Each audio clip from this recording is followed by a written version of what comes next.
Hey everybody, Brandon here from First Baptist Mount Shasta with a weekly update, and wanted to come to you and talk to you a little bit about our previous sermon. It was on relationships, but it was about God's covenant-keeping, gracious love for us, and that love He has for us is a love that should start in our heart every day and should stir in our heart a love to display that to other people as well. We went down a kind of a trail that started with God's love, and we went into how does that impact or inform relationships that we have with other people, and went further than that and took it into the next level of how does that inform my marriage, right? The marriage relationship that we have, and that's super important to talk about. That's super important for us to think through. And it was tough. We read a passage out of Colossians that really dealt with God's great mercy and His love for us, and how we are to respond to that. And sometimes we look at verses in Scripture like in Colossians or in Ephesians. There's stuff in there that says, "Wives, be submissive to your husbands, and husbands, love your wives like Christ loved the church, and don't be bitter with them."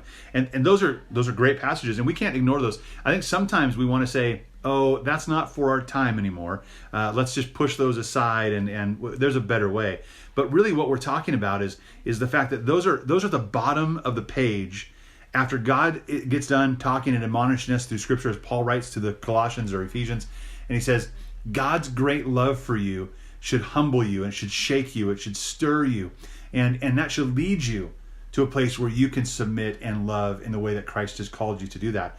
Not in a lorded over sense of the way, but in a very much a servant mentality that we want to love and display that love. And ultimately, here's the kicker: the relationships that we have, whether it be friends or coworkers or whatever it might be, those relationships that we have and the way that we love, and the way that we love in our marriage relationships, those should be setting an example of how Christ loves us. Right? So that's the great thing, that our relationships and God's love that He has showed to us should be displayed through our relationships, so that our relationships don't model a weird, let's lord it over each other, let's I'm the boss, you're not, but it's I want to love Jesus with all my heart, soul, mind, and strength, and because I do that, I want to love you as well. So it comes after this vertical relationship with Jesus is taken care of. Then we have this horizontal love for others that can take place. So I was encouraged by that text. I hope you were too. Go check it out. Go read Colossians. Go read Ephesians. There's a lot of similarities between those texts as well. But really a great opportunity to show love and show the great love, the covenant-keeping, gracious love that God has with us. We can show that with our love for other people as well. To that regard, to that end, we have a marriage retreat, marriage conference coming up as part of our church, and it's open to whoever's married and wants to be a part of it and wants to be encouraged and wants to grow in their tools for marriage. Because we didn't talk a lot about tools. How do you relate well? How do you love well? How do you communicate well? What we talked about is let's make sure the vertical is going okay so the horizontal can. And that's the first step. But this marriage retreat is going to be July 13th. I'd love to have whoever wants to sign up for that be involved. Other churches, other folks in the community. We're going to host it here at First Baptist. It's going to be a kind of part simulcast video conferencing with Paul David Tripp, who's the speaker. And then in between those conference sessions, we're going to have lots of time where we're going to be hanging out with each other, visiting around tables, just discussing the text, discussing marriage, discussing these tools with others who have been seasoned in marriage as well, and maybe are going through a great example period or season in their marriage.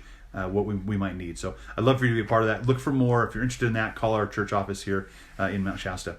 Finally, Vacation Bible School. Again, we can't emphasize that enough. It's an amazing opportunity to have children come be a part of our discipleship program. That is starting June 24th. So I'd love to have you sign up for that. You can come to the office and sign up. I think you can do that online on our website.